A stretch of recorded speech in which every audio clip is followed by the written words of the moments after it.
আজকের এই দিনটা ছিল আমার শাশুড়ি মার জন্মদিন আর নববর্ষের একসাথে একটা দিন।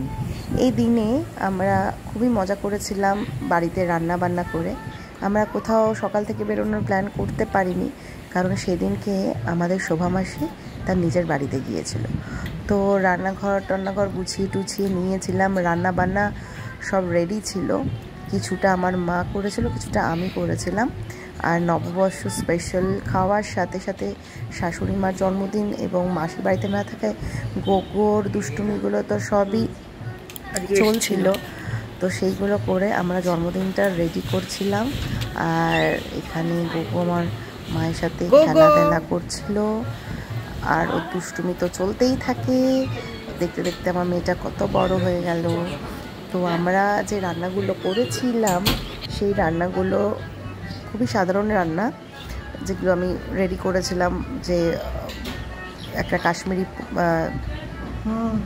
স্টাইলে রান্না করার চেষ্টা করেছিলাম হচ্ছে রাইসটা, যেটা একদম সুন্দর করে জাফরানি পোলাও, সাদা ভাত, পাঁচটা ভাজা, ভেটকি মাছের পাতুরি, তার সাথে চিংড়ি মাছের মালাইকারি, পাঁঠার মাংস, চাটনি, পায়েস, 5 রকমের মিষ্টি। তো এই ছিল আমাদের সেদিনকে, এবং দই ছিল। এই ছিল আমাদের সেদিনের শাশুড়ি মা জন্মদিনের মেনু প্লাস আমাদের নববর্ষের মেনু। এবার মাকে আমরা সবাই একটু সাজিয়ে গুছিয়ে দিয়েছিলাম। বাইরে গরম, মা শরীর ভালো থাকে না, তাই জন্য ঘরেই খাবারের ব্যবস্থা করেছিলাম এসিটা অন করে। তো মাকে সব সুন্দর করে সাজিয়ে দেওয়া হয়েছিল। মা লজ্জা পাচ্ছে, বলছে এই বুড়ো হয়ে গেলাম, 75 বছরে পড়ে গেলাম, তোরা এই সব করছিস। আলাম এটা কী আছে, জন্মদিন বয়স দিয়ে হয়। তো এই চিংড়ি মাছের মালাইকারিটা অ্যাকচুয়ালি প্রত্যেক বছর মা করে। এটা ডাব চিংড়ি, কিন্তু আমার খুব একটা ভালো লাগেনি। এটা তোমাকে চাই থেকে মা এনে দিয়েছিল, যেহেতু আমার মায়েরও শরীরটা ভালো নেই আর গোগোর দুষ্টুমি বেড়ে চলেছে। আর পাতুরি, এই দুটো আমরা বাইরে থেকে এনেছিলাম। আর বাদবাকি রান্নাগুলো বাড়িতেই হয়েছে। চাটনিগুলো মা করেছিল। তো এইগুলো একটা সুগার ফ্রি আলা চাটনি ছিল, একটা নর্মাল চাটনি। আর পায়েসটা দেখো, এটা আমি করেছি, আমার শাশুড়ি মা শিখিয়েছিলেন আমায় পায়েস করতে। তো এখন জন্মদিনে আমি পায়েস বানাই।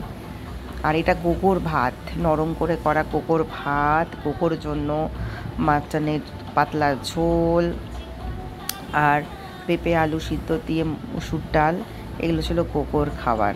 তো এই আমার সংসার, এই রান্নার এইটা হচ্ছে জাফরানি পোলাও, দুধা জাফরান দিয়ে করা।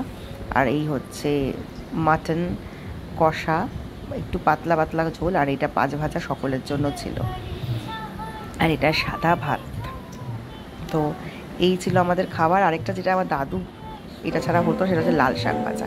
সন্ধ্যেবেলা আমরা সবাই মিলে কেক কাটিং করলাম, মাকে হ্যাপি বার্থডে বললাম। গোগো ভীষণ কেক কাটিং সেরিমনিটা পছন্দ করে। তারপর আমরা সবাই মিলে চলে গেলাম একটু ঘুরতে হাইল্যান্ড পার্ক। সবাই খুব মজা করেছিলাম সেদিনকে। আর পেট প্রচণ্ড ভরা ছিল, তাই আলাদা করে কিছু খাইনি। আমরা সবাই মিলে খেলাম চা, আর পরে খেয়েছিলাম একটু আইসক্রিম। খুব মজা টজা করলাম সবাই মিলে। লিটি শপ গেছিলাম, গোগোর জন্য একটা ডগ কেনা হলো। ওর টাউ, ও ডগকে ভৌ বলতে পারে না, টাউ বলে। তো সেটা ওকে কিনে দেওয়া হয়েছে। ভীষণ কুকুর পছন্দ করে, মিয়াও আর টাউ, বিড়াল কুকুর নিয়েই ওর জীবন।